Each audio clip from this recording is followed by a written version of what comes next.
जय हिंद सबों को। मैं आज इस वीडियो के माध्यम से मौलिक अधिकार का एक महत्वपूर्ण विषय या अनुच्छेद है, खंड है, जो है समानता का अधिकार, राइट टू इक्वलिटी। इसके बारे में मैं चर्चा करने के लिए आपके समक्ष आया हूँ। राइट टू इक्वलिटी, समानता का अधिकार, इस विषय पर हम आज चर्चा करेंगे। ये अनुच्छेद 14 से 18 के बीच में उल्लेखित है। समानता का अधिकार जो भारतीय संविधान में उल्लेखित है वो आर्टिकल 14 से 18 तक वर्णित है, और ये भारतीय संविधान के अनुच्छेद 14 से 18 में वर्णित है। मौलिक अधिकार में बहुत सारे मौलिक अधिकार, लेकिन आज हम सबसे पहले समानता का अधिकार देखेंगे, जिसमें राइट टू इक्वलिटी क्या है, इसके संबंध में क्या जानकारियां हैं, ये सारा हम लोग अध्ययन करेंगे इस वीडियो के माध्यम से। आइए देखते हैं। भारतीय संविधान, यहाँ मैंने लिखा है भारतीय संविधान में समानता का अधिकार अनुच्छेद 14 से 18 तक वर्णन किया गया है या वर्णित है। यानी कि भारतीय संविधान के भाग 3 अनुच्छेद 12 से 35 के बीच में मौलिक अधिकारों का वर्णन दिया गया है। भाग 3 और अनुच्छेद 12 से 35 के बीच में मौलिक अधिकारों का वर्णन किया। उसी में अनुच्छेद 14 से 18 के बीच में समानता का अधिकार वर्णित किया गया है। और ये जो समानता का अधिकार है वो 5 अधिकार हैं मुख्यतः इसमें, अनुच्छेद 14 से 18 में। तो एक एक करके हम देखते हैं कि आखिर ये अधिकार हैं क्या। पहला अधिकार मैंने लिखा है अनुच्छेद 14, विधि के समक्ष समानता, विधि के समक्ष समानता। दूसरा मैंने लिखा अनुच्छेद 15, जाति धर्म के आधार पर भेदभाव में रोक।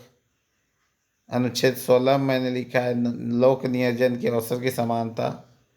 अनुच्छेद 17 में मैंने लिखा है अस्पृश्यता या छुआछूत की भावना का अंत। और अनुच्छेद 18 में मैंने लिखा है उपाधियों का अंत। तो इसी के बारे में आज हम लोग को जानना है, समानता का अधिकार क्या है और कौन कौन से अधिकार हैं। आइए एक एक करके हम इसको देखने का कोशिश करते हैं। जैसे यहाँ मैंने लिखा है अनुच्छेद 14, विधि के समक्ष समानता, यानी कि भारत की जनता, चाहे गरीब हो या अमीर हो, कोई भी व्यक्ति हो, किसी जाति धर्म का, वो कानून के समक्ष, कानून यानी कि विधि के समक्ष सब कोई बराबर है, बराबर, उसमें कोई अंतर नहीं है। यानी कि विधि के समक्ष सबको आज़ादी दी गई है, व्यवस्था दी गई है कि सब कोई, कानून सबके लिए इक्वल होगा।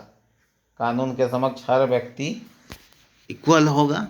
न्यायपालिका में वो जाकर कोई भी व्यक्ति न्याय मांग सकता है, उसको न्याय मिलेगा, चाहे वो किसी जाति धर्म का कोई भी व्यक्ति हो।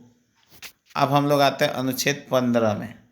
अनुच्छेद 15, यहाँ जैसे मैंने लिखा अनुच्छेद 15, जिसमें कहा गया है कि जाति धर्म लिंग वंश जन्म के आधार पर भेदभाव पर रोक रहेगी।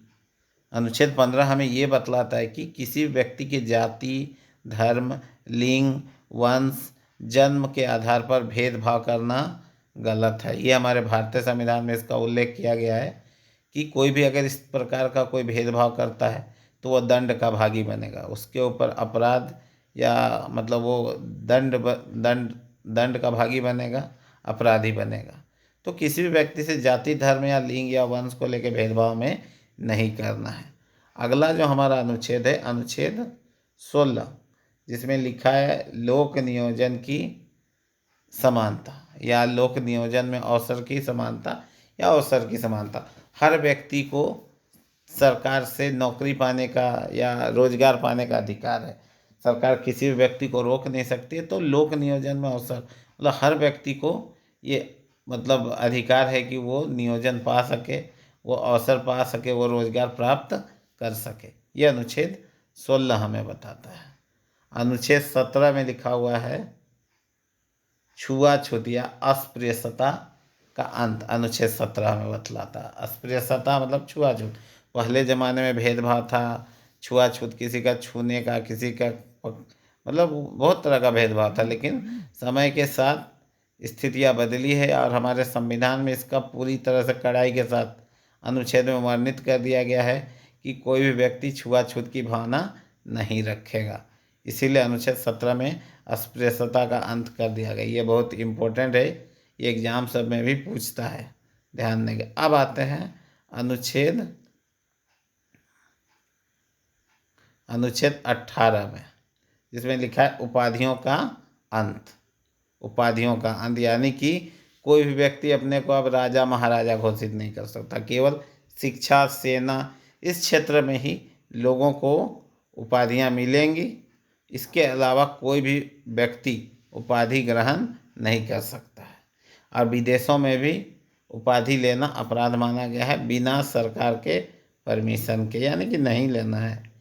तो यही सारा चीज़ है हमारा समानता का अधिकार, जिसमें हम देख रहे थे कि अनुच्छेद 14 से 18 के बीच में इसका वर्णन किया गया है। और ये हमारे हैं अनुच्छेद 14, 15, 16, 17, 18, जिसमें हमने देखा 14 में कहा गया विधि के समक्ष समानता, 15 में